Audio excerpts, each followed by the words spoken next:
Hello everybody, and just here and welcome back to Kaiju Hachiko episode 6. The midpoint to the season, right? It's 12 episodes. Yes, alas, only 12.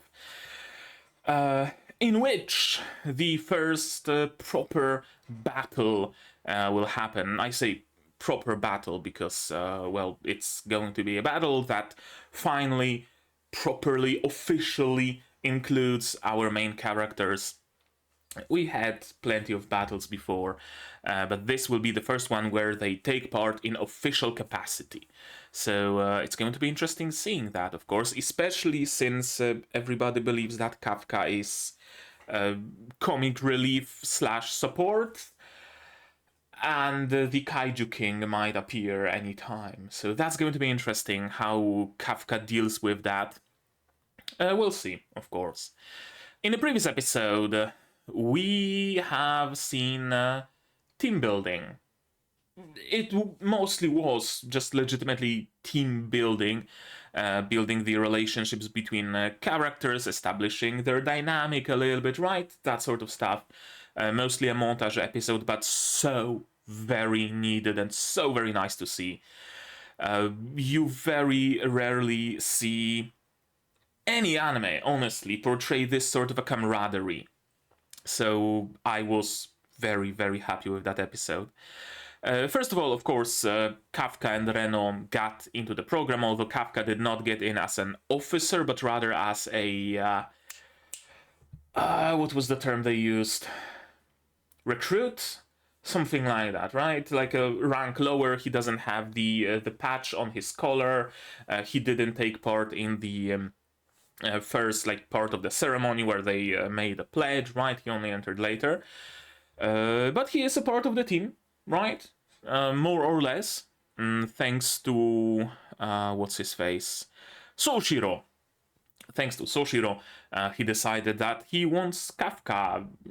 He claims mostly for comic relief, but he has some other reasons. First of all, Kafka is a team player. He is able to assess the situation very clearly, very quickly, right there in the midst of battle. He's able to tell who needs help, who's doing well, which kaiju to prioritize, etc., etc., etc., etc., very easily, and that counts a lot in battle with kaiju that is a team activity, so to speak. So that was one reason to get Kafka into the team. The other reason is that Soshiro is very much suspicious of him. Because, well, that weird kaiju appeared, and one of the kaiju got resurrected, and then it got obliterated. We noticed a spike of 9.8 whatever points, and Kafka just happened to disappear during that time, right? And we had no drones, and the resurrected kaiju just poof and vanished. Maybe Kafka has something to do with it. Better to observe him, better to watch him. Good thinking, of course, on his part. Then we were shown mostly, again, team building, establishing some friendly rivalries between people, like between Reno and Iharu. That's one friendly rivalry. Another is between Aoi and Haruichi. And kind of sort of Kikoru. Everybody wants to essentially overtake Kikoru, right? Be the best one, or at least the second best. But I really like how it's portrayed in a very positive and friendly manner, right? They're not jealous of that. They're not trying to pull the better ones down or sabotage them or whatever. No, they want to get better for themselves and for the team and for humanity. I really, really enjoyed the overall positivity of the previous episode. That was the most outstanding part of it. Nobody made fun of Kafka. Everybody made fun with him, right? He's a part of the team. He's the older uncle that, protects the kids. That's kind of sort of his role. And again, I very, very, very much love it. We also get a little bit of... I don't even know how to call it. What I mean is that Kikoru is getting involved with Mina a little bit, right? Talking to her, trying to get to know her, asking her about her fucking non-existent muscles, Thankfully, Twitter fixed that issue very quickly, and plenty of edits of Mina with actual muscles have appeared, so good job there. The hell side can be useful sometimes, the hell side that is Twitter. And right, Kafka made a fool of himself, speaking his thoughts out loud, right? Mina, I will stand next to you one day, which made her very, very happy. So that's always nice to see. And at the end of the episode, Soshiro asked Kafka, Kafka was studying at night, Soshiro asked Kafka what are his intentions, right? Does he want to stand next to Mina? Does he want to take his place as the second in command? To which Kafka said, no, I would... Actually, you know what? Yes. You know what? Yes, I would like to take your place. I would like to stand next to Mina. Soshiro, of course, wasn't particularly happy about it, to the point where he opened his eyes, and when a character like that opens his eyes, you know, shit's getting real. So he said that, yeah, we'll see. First of all. Second of all, don't get attached to any of the, you know, higher ranking people, because it's a dangerous job, and they can die very easily. So, you know, better not form any sort of, you know, relationships or particularly strong friendships in the team. And also, how dare you want to take my place? But he still gave Kafka keys to the library so that he can close, so that he can stay. Again, Soshiro is maybe a little bit jealous, right? Maybe believes that Kafka doesn't deserve it. He is suspicious of Kafka, etc., but still is supportive of his efforts to get better. There is still like no attempts at pulling Kafka down, getting him expelled, sabotaging him, like you would see in plenty other anime. No, he's still supportive. It's still positive in the end, and I'm overjoyed that it is the case. That there is so much positivity in this show. Then an alarm rang, and Kaiju incoming, so let's get the newbies out into the field and see how they fight an actual fight against Kaiju. And that's where the episode ended, so now we're gonna see that actual fight of the newbies against the Kaiju. Right? Right. So, how about we just stop talking and start watching? And to do that, you will need your subs to follow along with me. I'm gonna need my sound to hear what's going on in the show, and I'm gonna have to ask you for support the channel if you want monetarily on Patreon, YouTube down below, or not. Share my content, spread the word, costs you nothing, helps a lot. And with that, we can start watching episode 6 of Kaiju Hachigo in 3, 2, 1, go.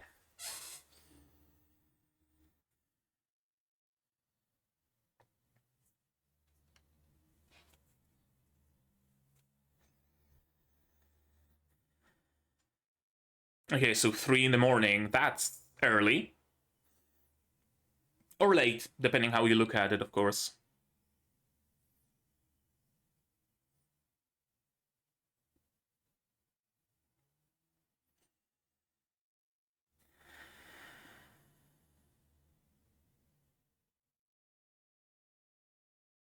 Look how calm and orderly everybody is.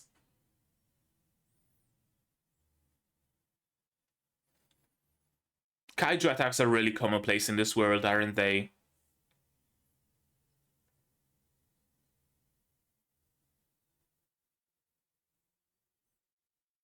Underground one. A mushroom. Okay. Okay, so Honju big, Yoju small, right? Yoju are the grunts to Hoju or something like that.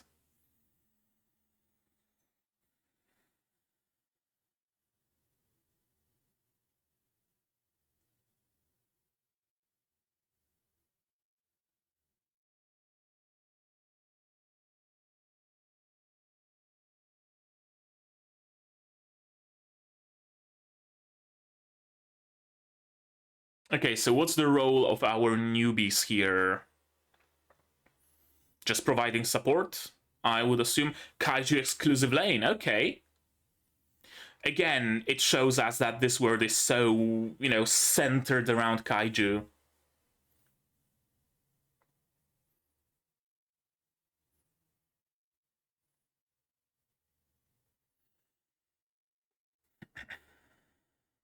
Is he nodding off? I mean, he can't exactly be out in the open with his superpowers. Motion sickness? Or just... Oh, or that. Sure. There are no windows here. He is the comic relief, isn't he?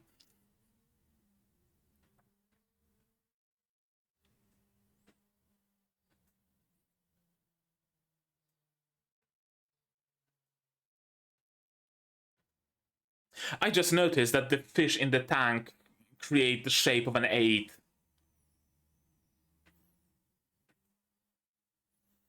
That's the axe, I believe, that Kikoru is gonna be using. Some weapons, some steel arms. Is someone gonna lose an arm and get a prosthetic? Maybe. Would be nice. I'm a huge fucking fan of prosthetics. Tell ya what.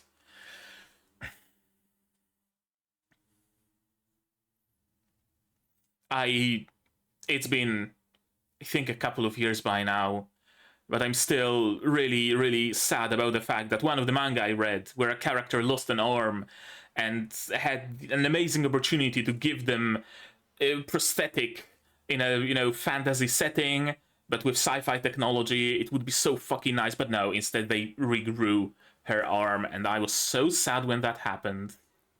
She had a prosthetic for some time and it was so cool, and then they decided to regrow her inferior fleshy arm. Flesh is weak, man. Flesh is weak. She should have kept the certainty of steel. I'm talking about the Galactic Navy Officer something something manga. Amazing, by the way. Go and read it. It's really cool.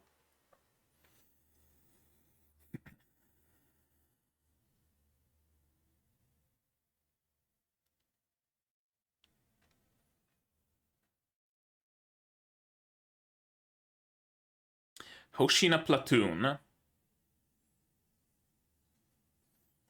Biggin, isn't it?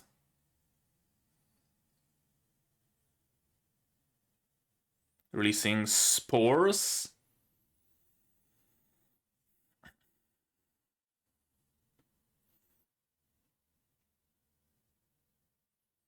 We take care of the small ones, yep.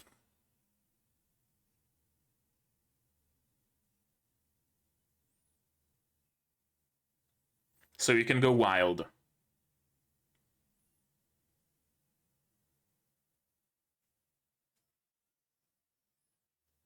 Mm-hmm.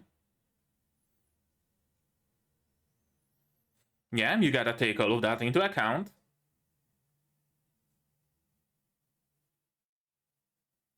Mm-hmm. Whichever Yoju goes through, it's your task to clean them up.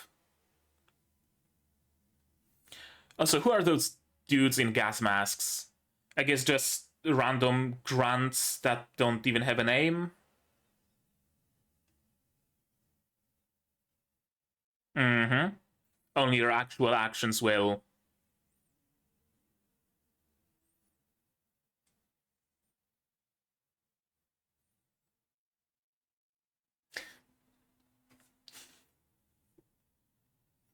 Not gonna join in, Kikuru? I guess not.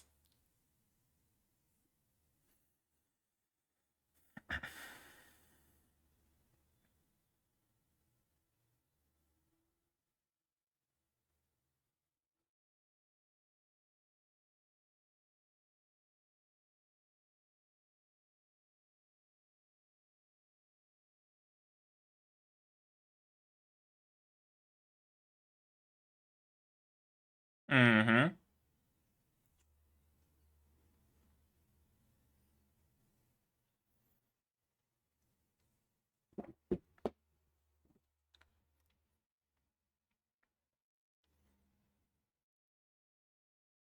Yeah, I mean, it's your very first mission. It's as far as you've ever gotten, right? Exactly.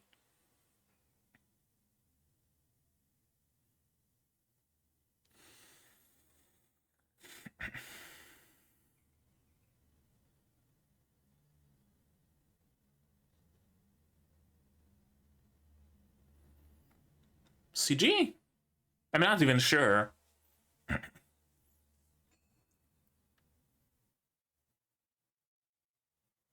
Yeah, chances are slim that anything's gonna happen to Kafka.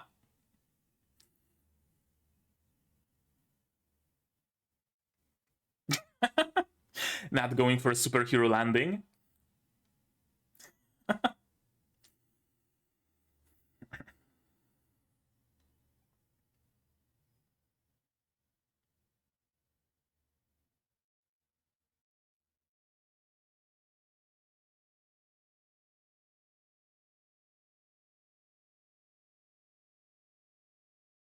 Okay, is it gonna be a one-shot, one-kill? Or is something gonna go awry? And Mina is not going to be able to one-shot, one-kill the Honju.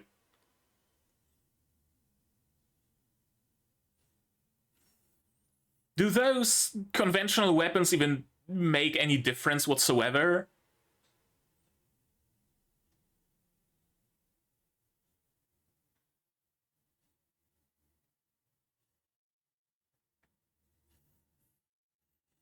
I guess they're supposed to get the attention of it and redirect its path or something?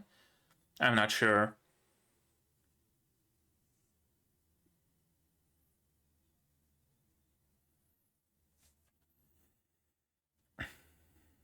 And your own kaiju powers, probably.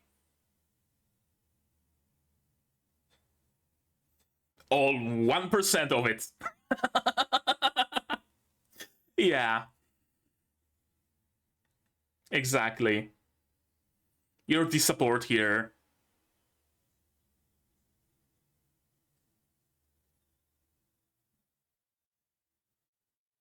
Okay, show them Kikoru. Yes, we do. Kafka knows them.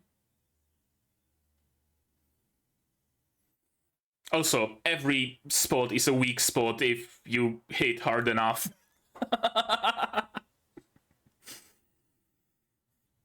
So, even their weapons output power is influenced by their compatibility score?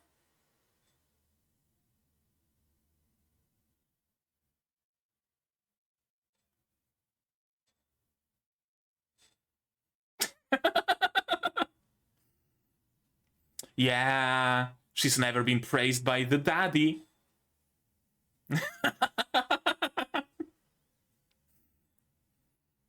She's gonna get a praise king, isn't she?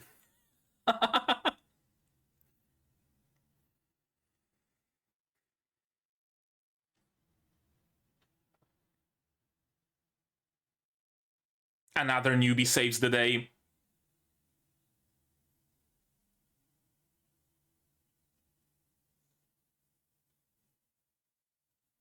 Yes, he does, and he repeated the exact same thing, except on a bigger one.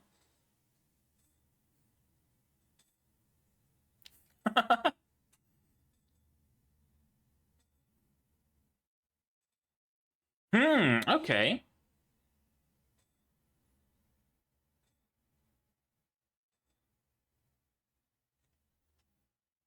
Oh, he's getting excited. Something awoke in him this very moment.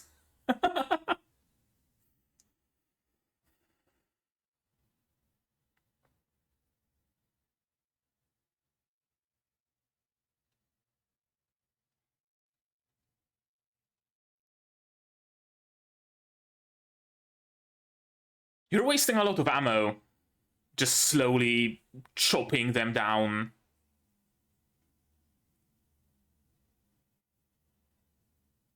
Yeah, that's better.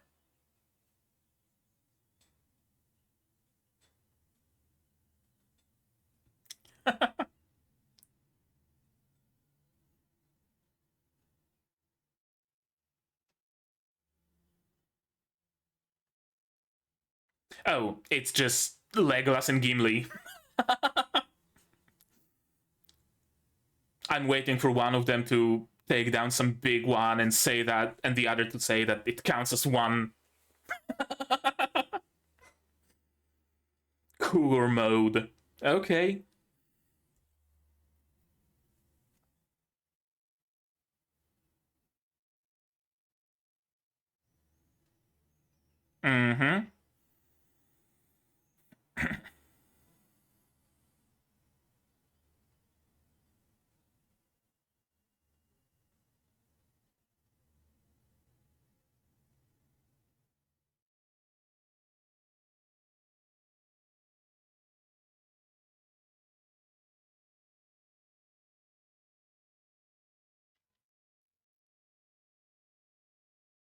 Besides transforming, you can use your knowledge and,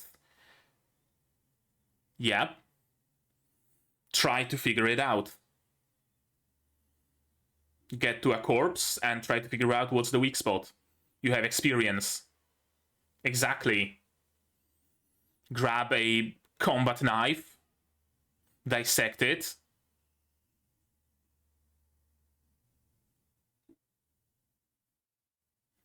Or I guess you don't even need a knife. Oh yeah, you have a knife. Okay. Yeah. It would make the job much easier.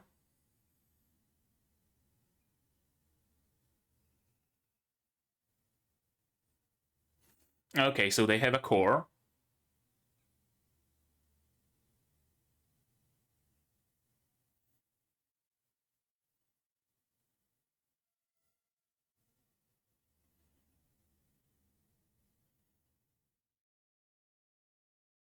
Mm-hmm.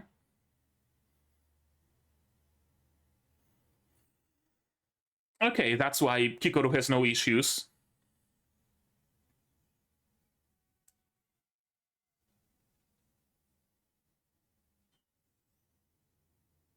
Hmm.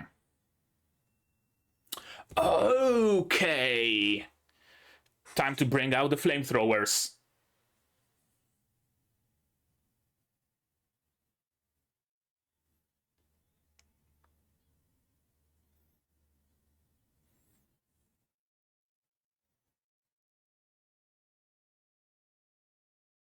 Mm-hmm. Yeah, he's the... Exactly. He's like the reverse of a combat medic. Yeah? Right.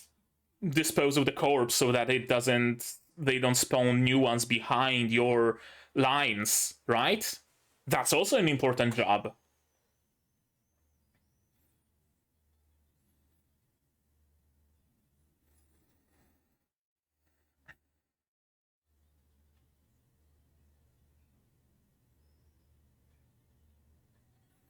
Yeah, I don't think that's doing anything.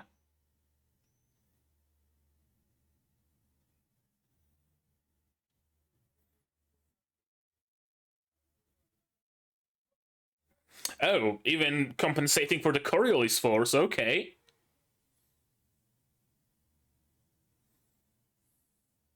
Truly an epitome of one shot, one kill.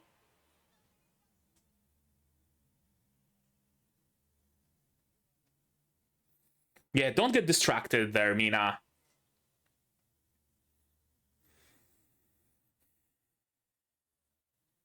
I love the concept of a minigun, essentially a minigun, but with just a single round.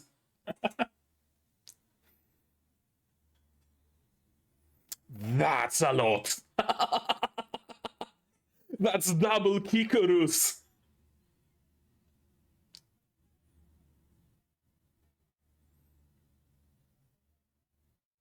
Okay, it worked. Ah, she didn't destroy the core. She didn't destroy the core, though. She exposed it, but didn't destroy it.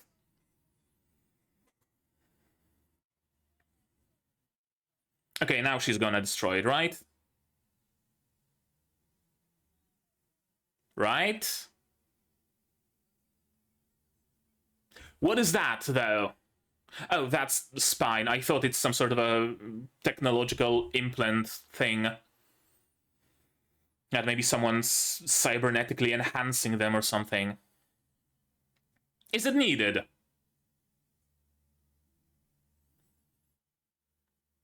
I guess just in case.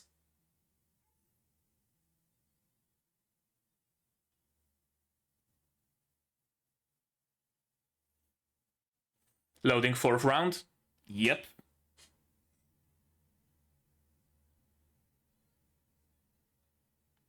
Right. She's afraid that it's going to go back to life, so she'd rather obliterate the entire corpse so that there is nothing to go back to life. Makes sense, actually. Especially after witnessing that kaiju can go back to life, right? the surefire way is to destroy the corpse in its entirety.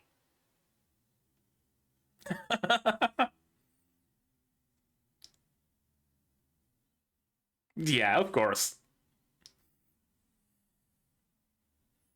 He's better in CQC, I would assume. Yep. He knows. Just like that.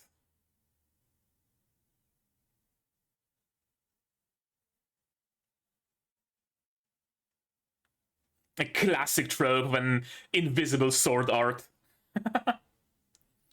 Okay, so kaiju are a thing, like, dating way, way back. And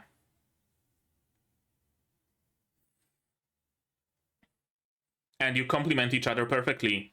She's amazing at long range, you're amazing at short range. Together you cover all ranges, right?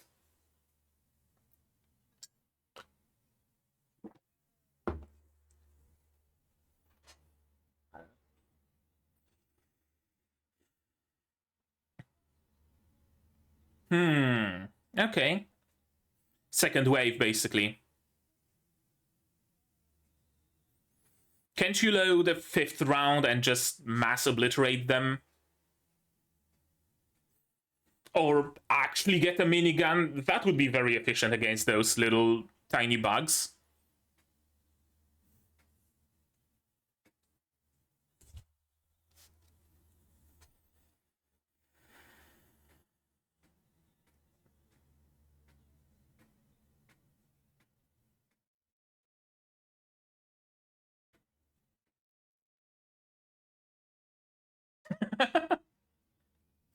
Yeah, everybody's pumped up. Yep. Everybody's pumped up after witnessing how good the new recruits are.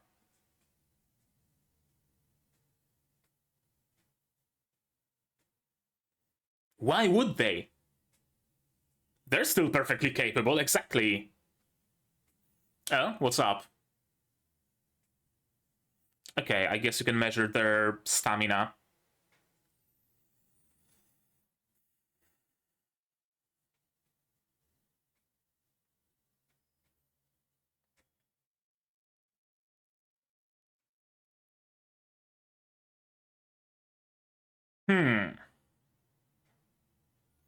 Okay, we got some casualties. Kikoru already overshot it. Whomst? Reno? Reno. I guess he's growing fast in his compatibility.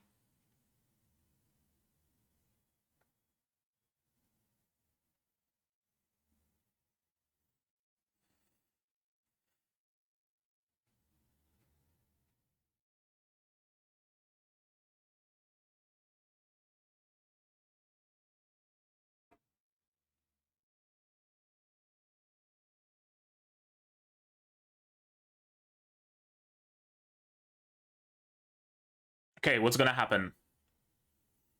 Is the punk dude gonna die or something? Oh, that's the Kaiju King.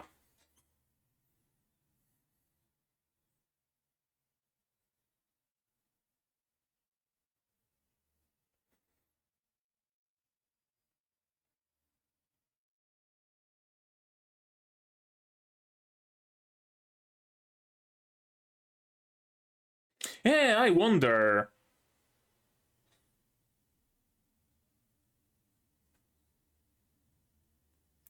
Yeah, I knew. Roll the credits, of course.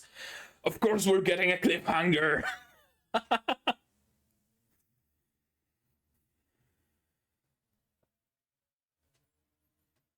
Unless now we know when is Kafka going to use his powers. I assume, at least, right?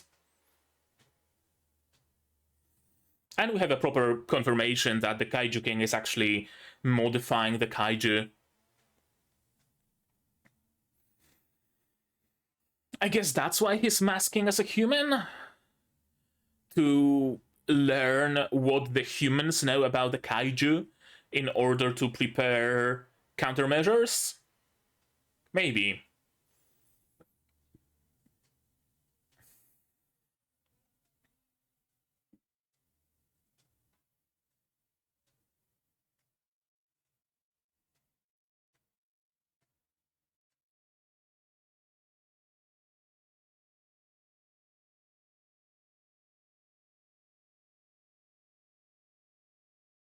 We've not seen the girls on the field, I don't think, unfortunately.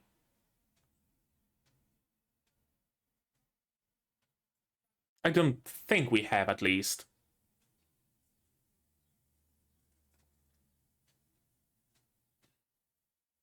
What's gonna be her role? I wonder. Like, they never center the ending around just a random background character. She has to become relevant somehow. I wonder if she's gonna be the next one to learn of Kafka's secret. Let's watch it again, shall we? Who's revving their fucking bike outside? Okonogi. What's your deal? Yeah, I have a feeling that during some sort of a physical assessment or something, or maybe... Actually, she's always looking at the data coming from the suits, right? I wonder if it's gonna be the case of her and only her noticing something subtle, right? In Kafka's vitals, maybe. I guess it would be... Yeah, I guess it would fit. She notices something, like, briefly, and then just dismisses it to everybody, like, oh, no, it was nothing, it was just a fluctuation in the waveforms or whatever technobabble. But she gets suspicious. Maybe. I can see that happening. Because also, another... Oh... That's a good question, good issue as well. Like, they're looking at their vitals all the time, right? I'm assuming that if Kafka were to henshin, his vitals would change a lot. During the training, he got lucky because all of the drones were recalled. A big like flash of electromagnetic whatever bullshit happened, and they believed that, oh, it just disrupted the measurements or whatever, right? He got lucky.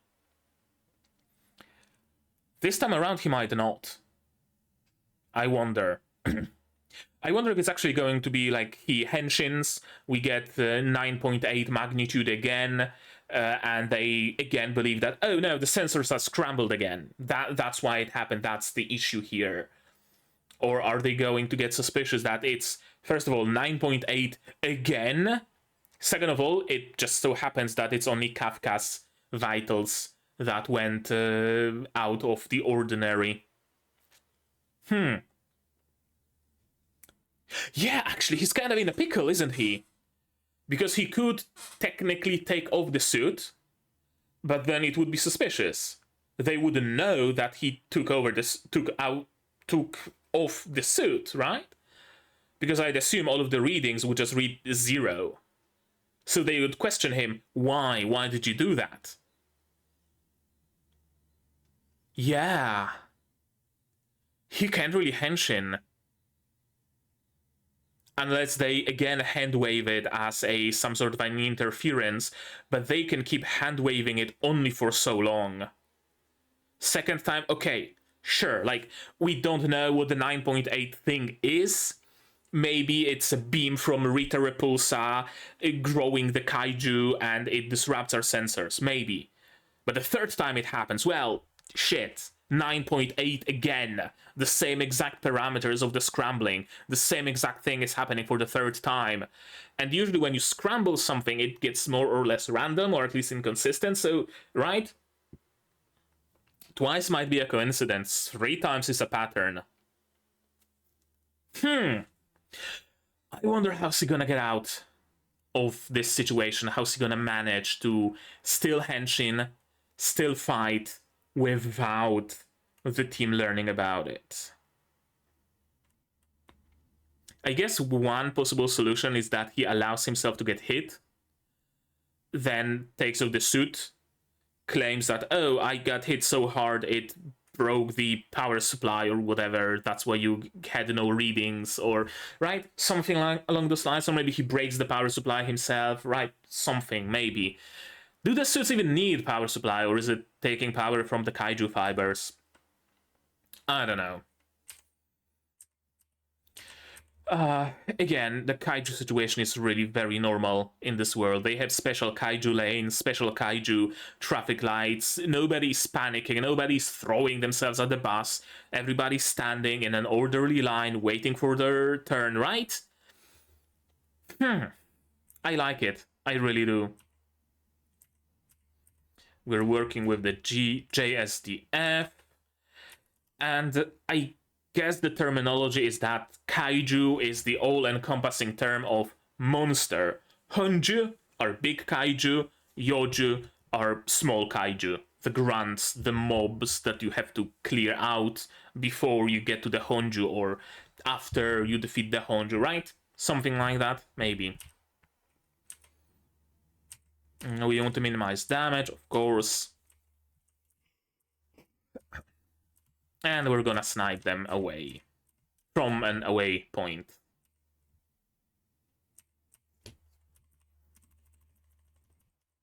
Right, I wanted to take a little bit of a closer look at the OP. This is creating the shape of an 8. Yep. Kaiju number 8 for sure. That's blood. This is a rifle that they're using.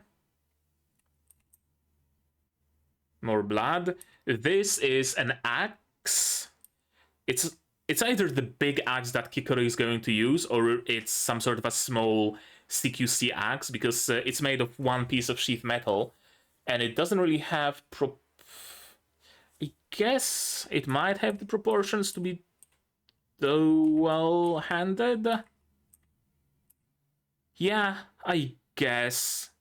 Yeah, I guess it has proportions to be like held with both arms, so it probably is Kikoru's axe. And then we have metal arms.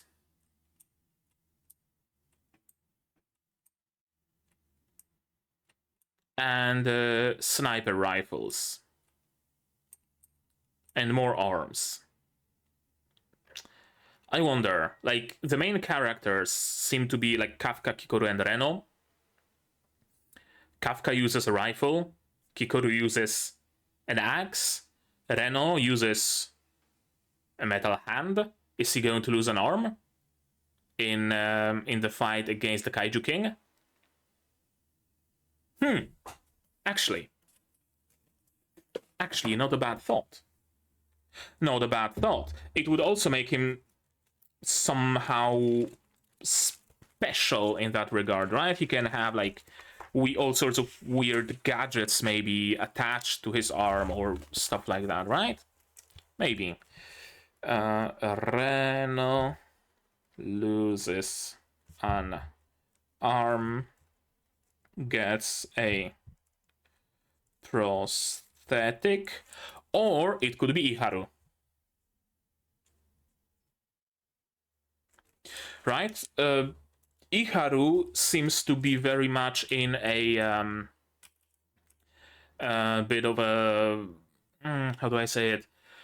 A little bit of a competition with Reno, right? He feels left behind a little bit. How could he be so strong while I'm not? I wonder if maybe Iharu getting an artificial prosthetic arm would be a way to kind of even the odds a little bit between them, right? Maybe.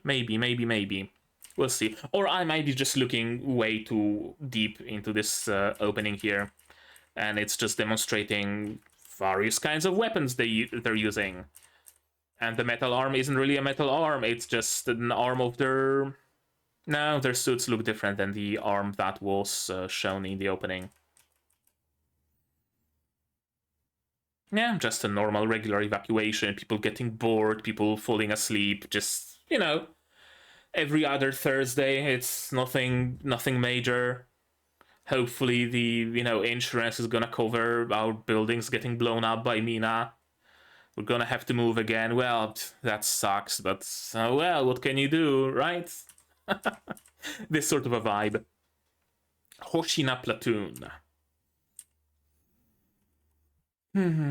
They're taking some really cool poses. Except Kafka, of course. Oh, I guess we do see one of the girls, but we don't see the blue-haired one anywhere. I'm gonna be on the lookout for her, because I really like her. That's the Honju for the mission. Yeah, Mina's gonna handle the Honju, and you are going to clean up the Yoju. This is very important thing here. It's an important job that determines how much damage is dealt, how much it costs to rebuild from that damage, and how long it will take, right? Every action you take could potentially impact any family that lives in this place. Your shot strays a little bit to the right, well, that's a building that no one's going to be able to inhabit because you just destroyed the lower levels and it's going to collapse. You didn't manage to stop a kaiju and it rammed into a wall, well, I guess, that's a food stall that's not going to be open anymore. You decide to take out multiple kaiju by blowing up a car, that's someone's car. That's someone's possession.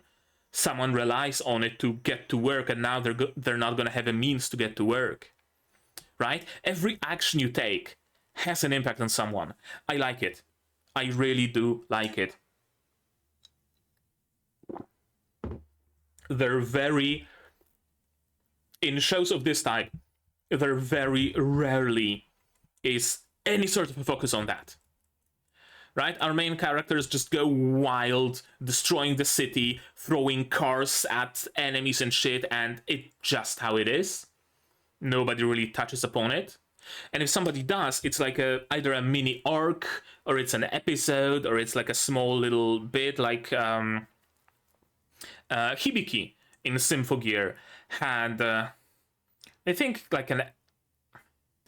No, it was more than an episode. It was like a little character arc of her realizing that, oh, I punched the noise and I also punched a hole in the wall of a building and people live there, and oh, I just destroyed someone's apartment.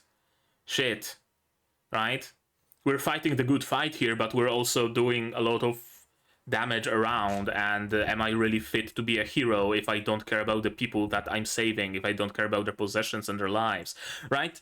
She had this sort of an arc, briefly, but usually it is exactly that, this sort of an arc, or a single episode where the main character just realizes, but then they get over it somehow. Maybe they find a way to fight without destroying it, or maybe they come to a conclusion that, yeah, I might have destroyed that shop, but in doing so, I killed the big monster that could have killed so many people and destroyed so many more buildings, so, it balances out.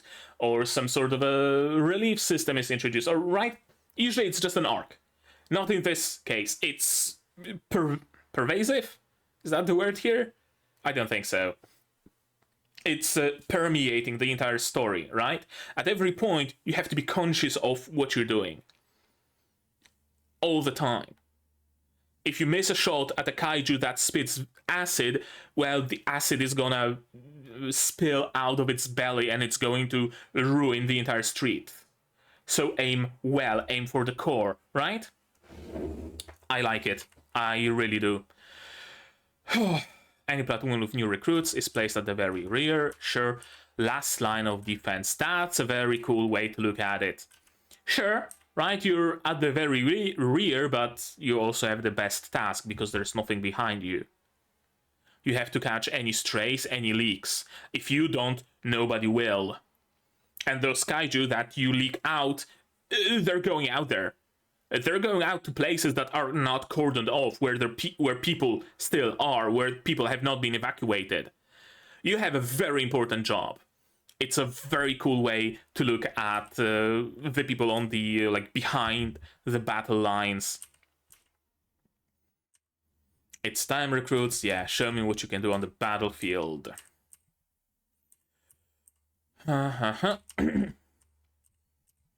Kafka has to show off. Yeah, he's so pumped. Oh yeah, I have my suit power up. My first big mission. He jumps. Oh no, not gonna jump. I'm just gonna climb down. Shiro's gonna be sniping. I wonder what conventional munitions really do here. I guess they are just supposed to bring the kaiju into the desired spot, like they said, right? They grasp its attention, so it goes in the direction of the fire, or it runs away from the fire. I don't know. Start by showing your superiors just how damn good you really are. They are really damn good, for sure. Unleashing 1% combat power, of course. Exactly predictable. And also exactly predictable. Kikoru just kicking ass. It's not the kind of firepower you see from a rookie. I guess even your power output, like in your weapons, depends on your compatibility with the kaiju technology. I guess it's not compatibility with the suit. It's your compatibility with kaiju tech. Right? Suit is kaiju tech, weapon is kaiju tech. So the higher your score, the better you can utilize your suit first, and also the better you're able to utilize your weapon second. Which is interesting. I really thought that weapons have like set power outputs, right? A standard anti-kaiju rifle shoots with a beam of the power of 15 gigawatts of kaiju energy or whatever, right? And that's that. But no, apparently the better you are, the higher output even your regular normal standard weapons have. Which really makes me wonder about Kikoru's axe. Because I thought that she gets an axe because weapons, like regular weapons, are like too weak for her. Right? She uses the rifle and she shoots that rifle, and it's just, a normal anti-kaiju rifle. She has higher combat output by just utilizing the suit and punching the kaiju in the face, for example. So giving her a rifle is really just limiting her rather than increasing her power. So instead they gave her an axe. So that instead of punching, she can swing the axe and defeat the kaiju that way and fully utilize her high compatibility score. But apparently even rifles adjust to her power, which is interesting. I wonder. Maybe the rifles just use more ammo per shot, or there has to be some sort of a drawback, right? Has to be. I would have expected that maybe regular weapons are not suitable for her because if she shoots a rifle at her 40-something% power, or let's say she reaches 60%, right? She shoots the rifle at 60% power, the rifle just melts. Or it uses the entire clip of ammo in a single shot. So, it's kind of doesn't work that well. So she either has to limit herself or resort to CQC, so they'd rather give her a melee weapon, right? Something along those lines. But if there's no drawback, then just continue using the rifle. Good job, yeah. She's never been praised, she's never been told she did a good job. Now there is someone to tell her she did a good job. Abnormal vital signs detected. That's her kokoro going doki doki. I like that all of the recruits are just this strong here. That's cool. They're really hinting at something between Iharu and Reno. Right? Like, we know that everybody has some sort of a rivalry, right? We've seen it between Haruichi and Aoi. But their rivalry is more like evened out, right?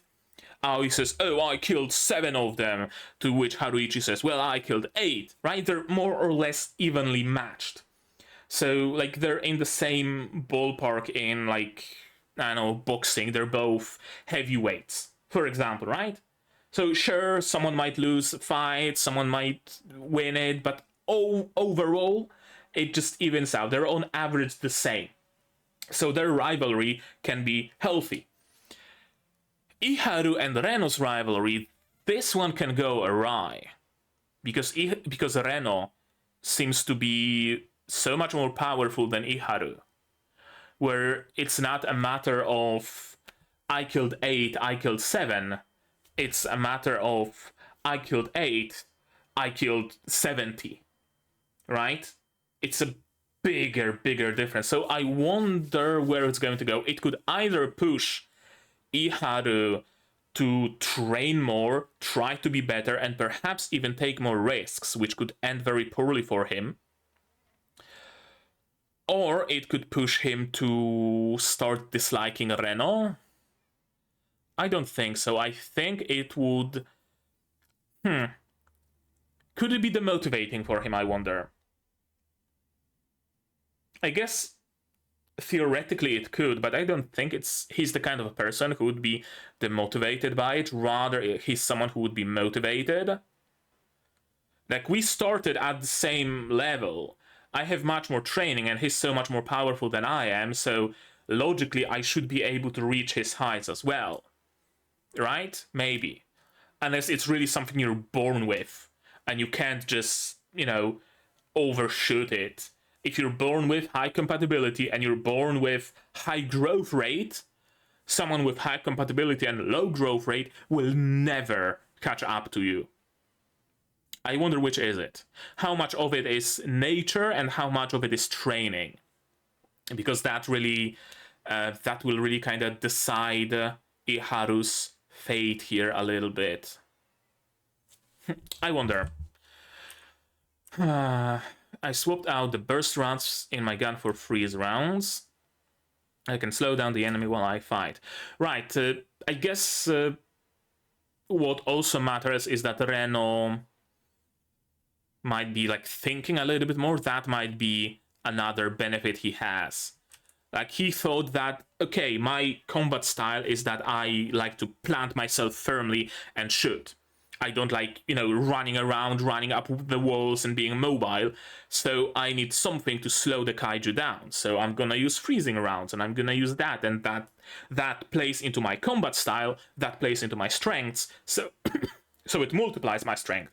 Meanwhile, Iharu gets a standard issue rifle. He grabs a standard issue rifle, puts in standard issue ammunition, and starts shooting without questioning anything. That might be his weakness.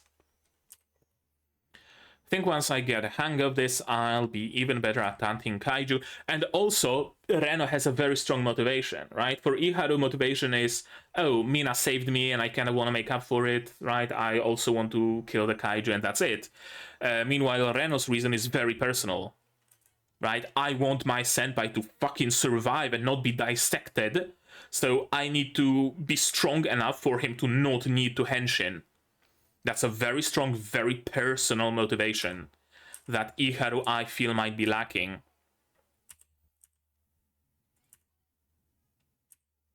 I knew it was a good batch this year.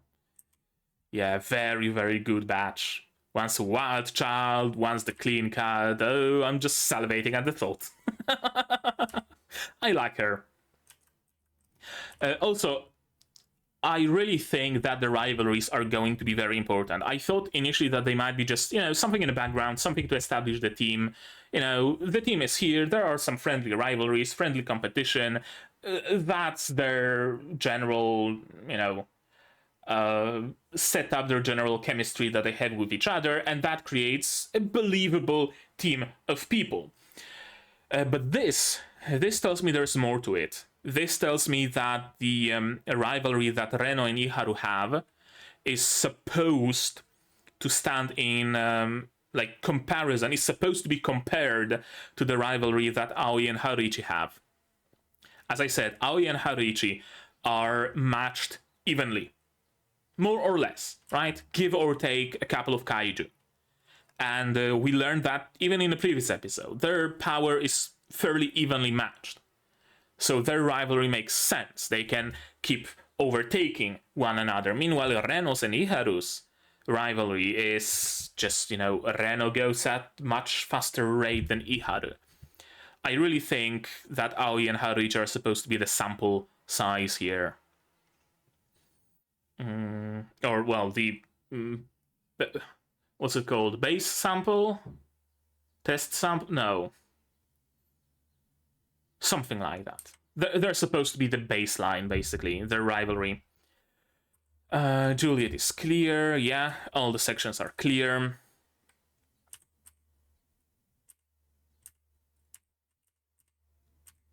Yeah, I like that Kafka is realizing his strengths.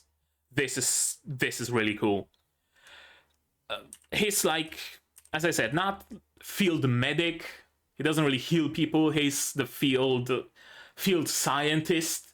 I guess you could say he's the field specialist, right? You're facing an unknown kaiju, so Kafka is there to provide assessment on the spot.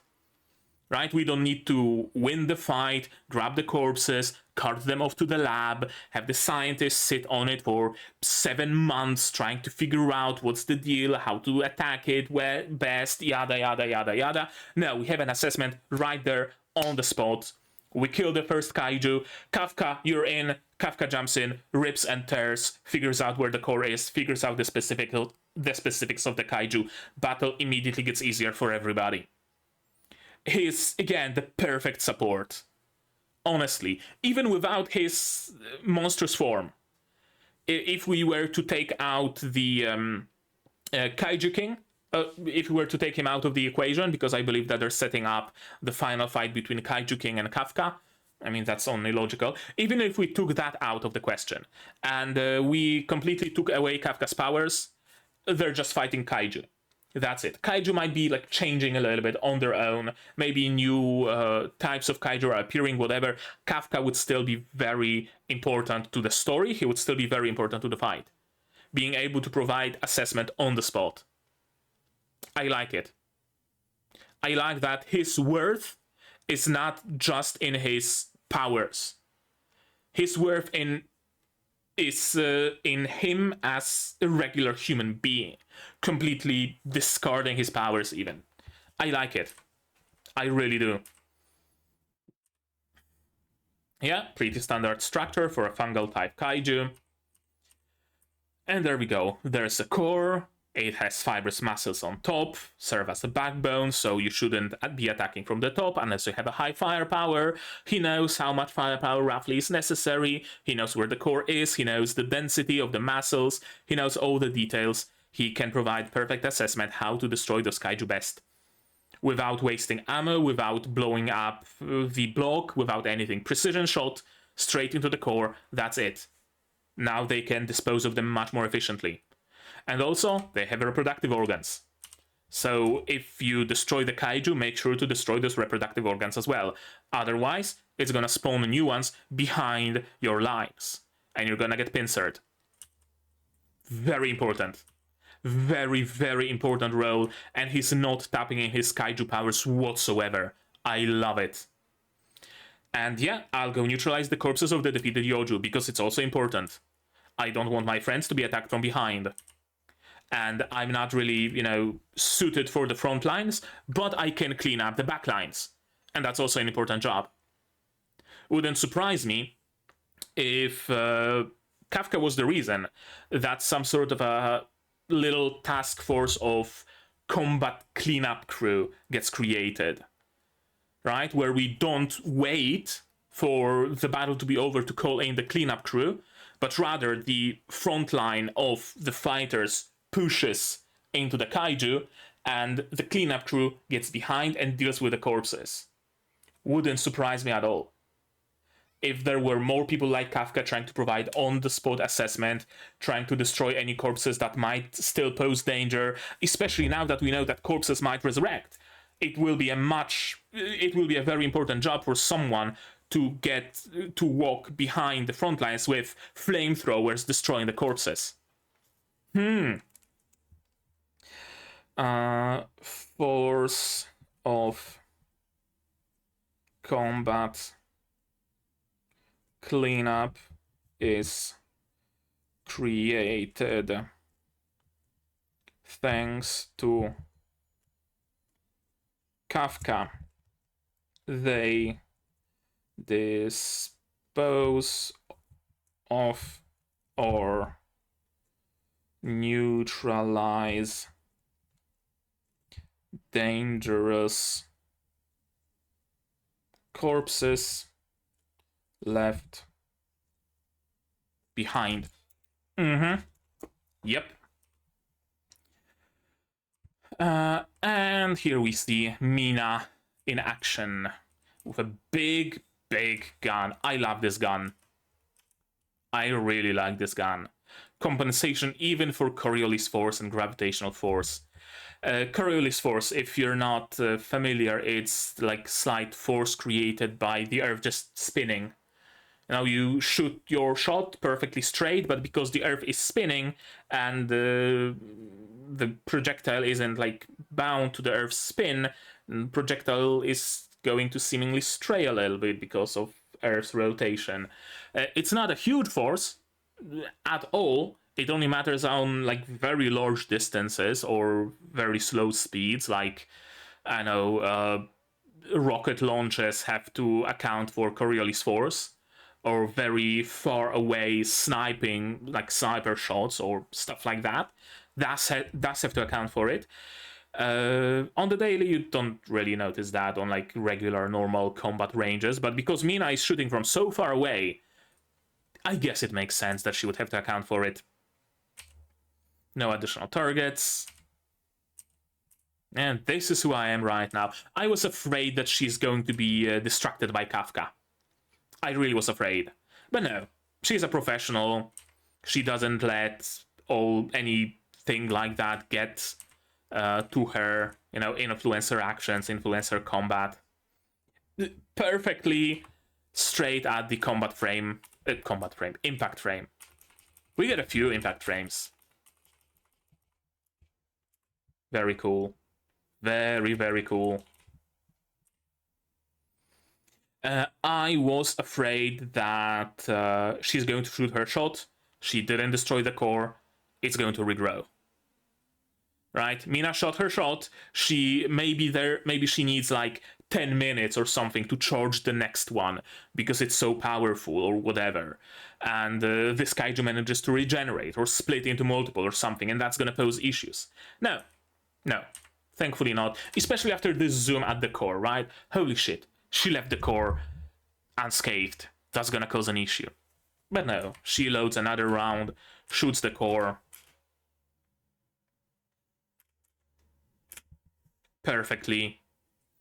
Vital signs have disappeared. Yeah, but just in case, shooting another one. And another, and another, and another. We're going to eradicate the corpse because it can be revived. We know that it's an issue now. Before the coming of the Kaiju King, shoot the corpse once, destroy the core, that's it. That's, you know, one and done. The rest is left to the cleanup crew. Now, no. Corpse needs to be vaporized.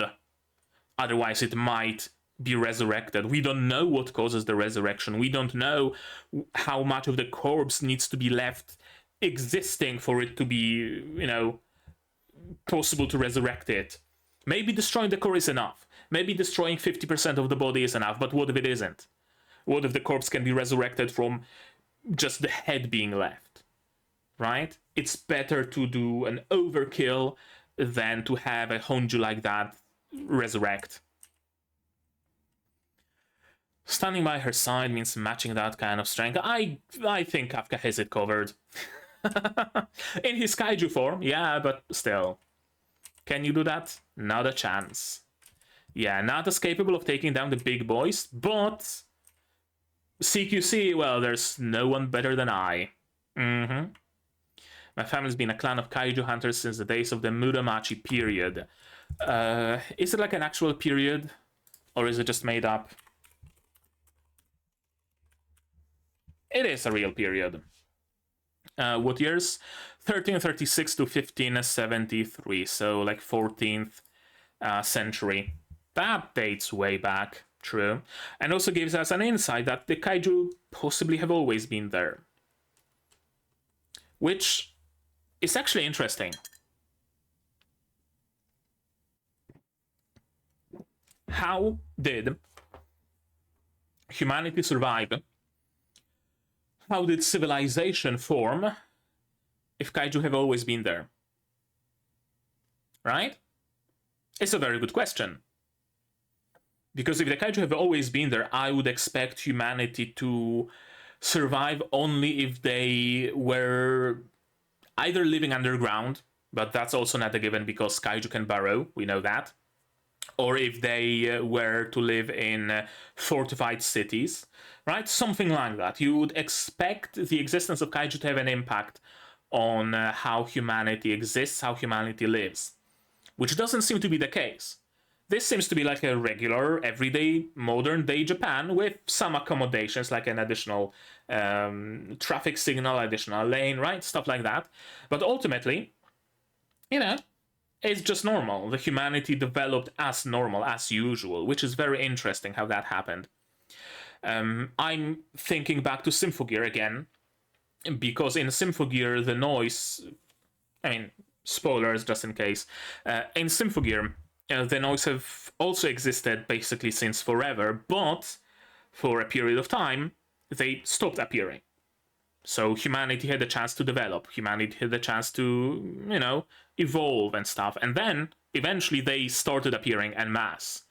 So humanity had a chance to develop in, like, good and proper and nice way.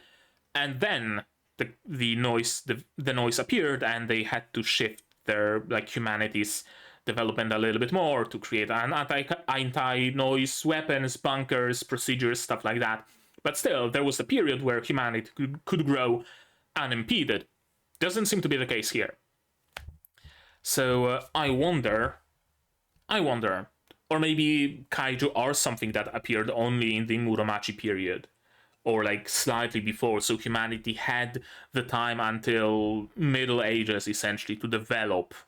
So it was easier for them to continue developing as the kaiju appeared. Maybe kaiju are developing alongside humans, so the early kaiju could be defeated with a spear or a trebuchet or a ballista or something like that. But modern kaiju need weapons like Mina has. So humanity and kaiju were able to grow like in parallel. Maybe.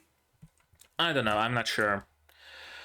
Captain and Vice Captain are the Force's most powerful members indeed, and you really complement each other. I like it. We each get special equipment tailored to our fighting styles. I guess Kikoru is going to become a captain, and that's where she gets her special equipment tailored to her fighting style. Her axe? Maybe. And yeah, the problem starts now. The Honji has been defeated, sure. That's the first step. Now it starts spawning multiple Yoju, and we have to clean them up as well.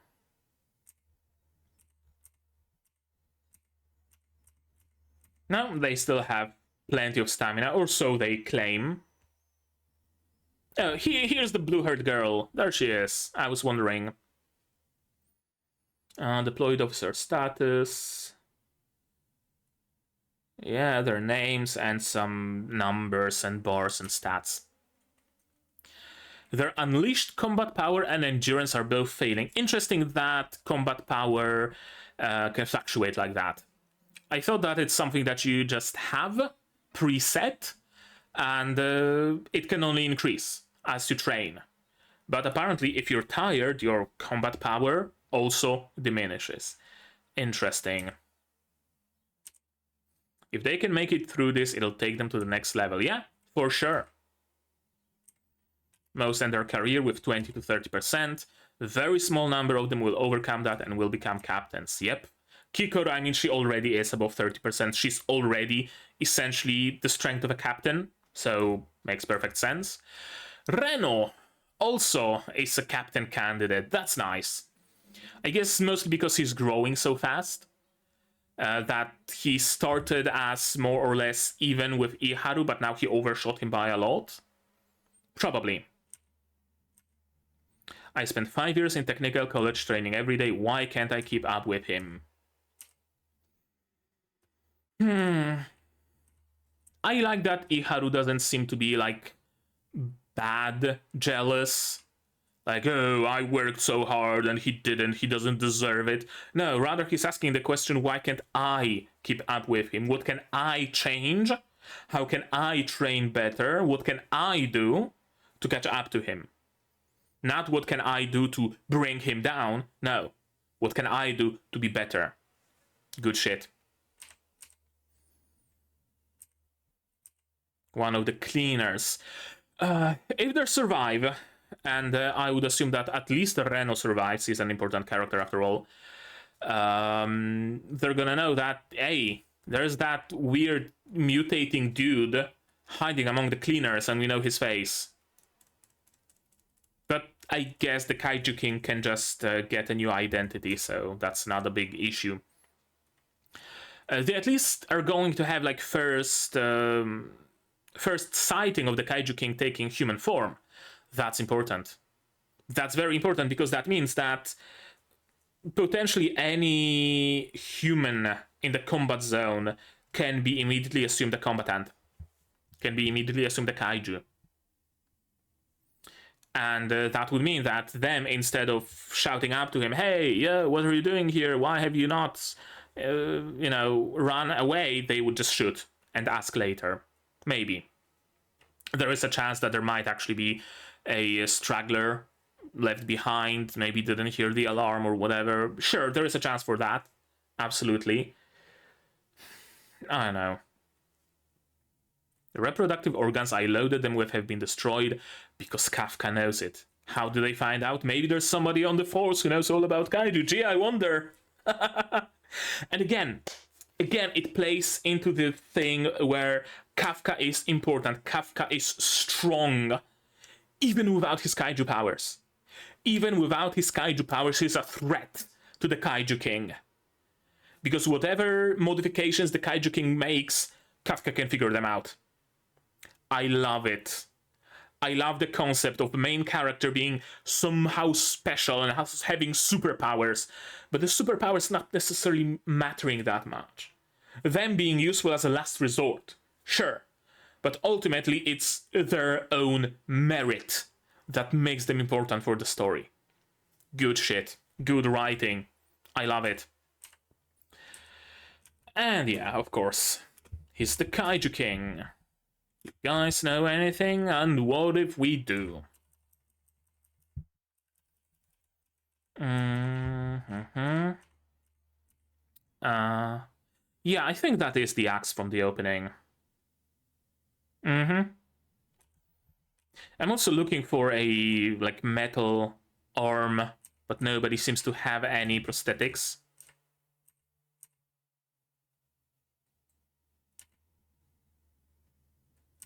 Maybe I'm mistaken, or maybe nobody actually gets any prosthetics, right? It's just...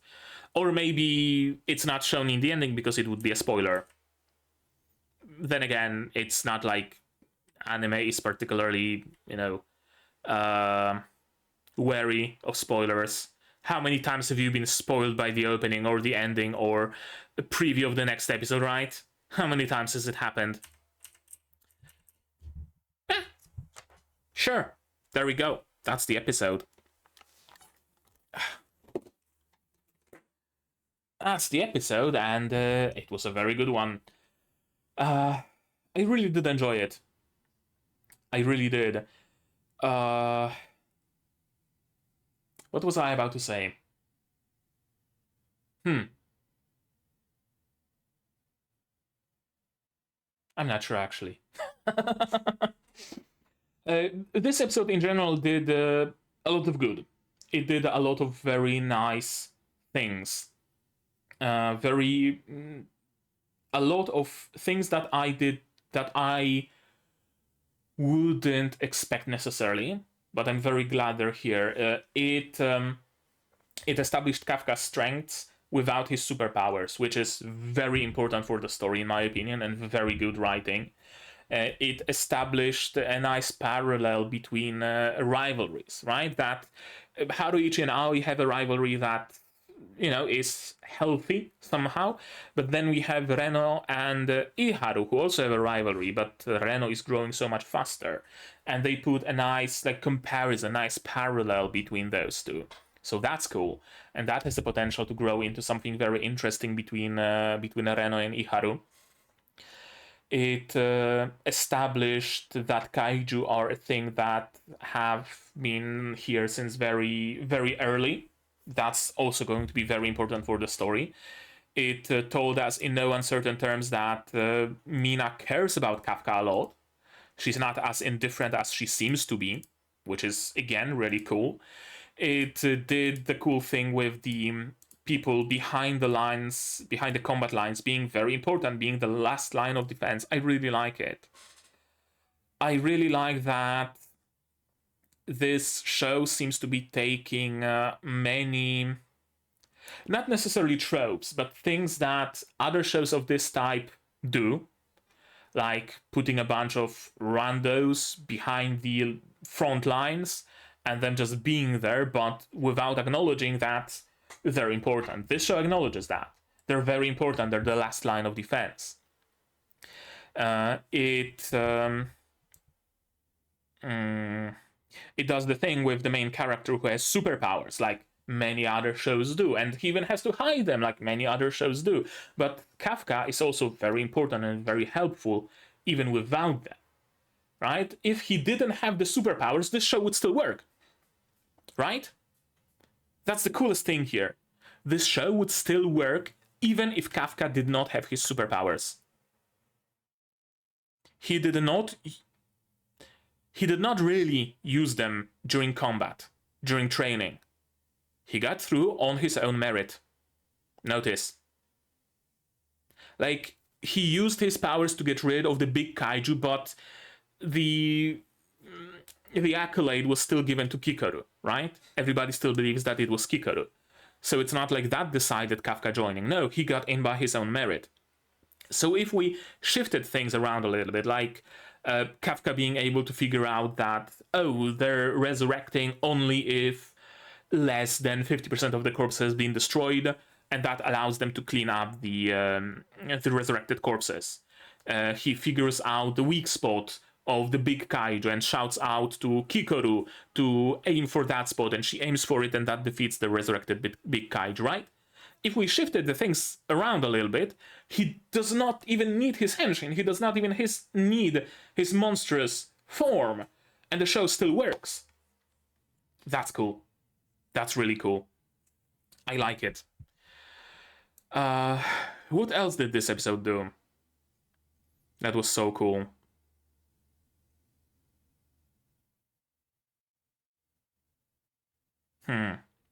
Reno potentially being strong because of both his motivation and also his thinking. That's nice. The fact that he mentions that he swapped burst rounds for freeze rounds. Nobody else did. Nobody else bothered to customize their weapons. Everybody gets the standard issue rifle, standard issue ammo, and just uses that. Reno thought about customizing it. He doesn't get like superpowers or isn't like super strong. I mean, maybe he is super strong by default. We don't know that quite yet. But he doesn't get superpowers like Kafka, and yet he's still above the cut. Because, at least partially, because of his thinking. Anything else that bears mention about this episode, I wonder? Yeah, it's nice to see Kikoru still reacting nicely to the praise she gets from Kafka.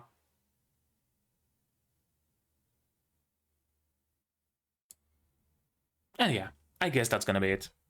I guess I don't have much more to say on the topic of this episode. I said everything in the discussion segment. But maybe you guys have something more to add on the topic of this episode. And if so, say so in the comments down below. What did you think of it, of my reaction, my theories, stuff like that? No spoilers, please. Spoilers can go to my Discord here, also in the description.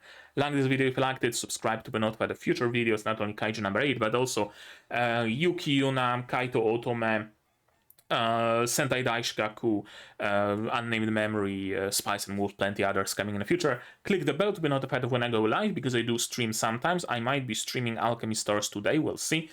Support the channel if you want monetarily on Patreon down below, where for $10 a month you get early access to non-seasonal shows like Yuuki, Yuuna, and for just $1 you get a role on the Discord and a place in the credits. You can also support me directly through YouTube via membership, super thanks, super chats, and if you don't want to spend any money whatsoever, you don't have to. Share my content, spread the word, it costs you nothing and helps a lot. And with that out of the way, that's gonna be it from me for today. So as always, you guys do all the good stuff, and I'm gonna see you in the next one. Cheers! And with that out of the way, that's gonna be it from me for today. And I already said that, didn't I? Here's my wonderful Patreons. QB, Without a Ned, Zeren, Yuuki, Ala, Ishtamu, Dr. Watt, Akamaser, Marsh, Fassel, and Hans Peter. And you can join them if you want without having to rip and tear any kaiju.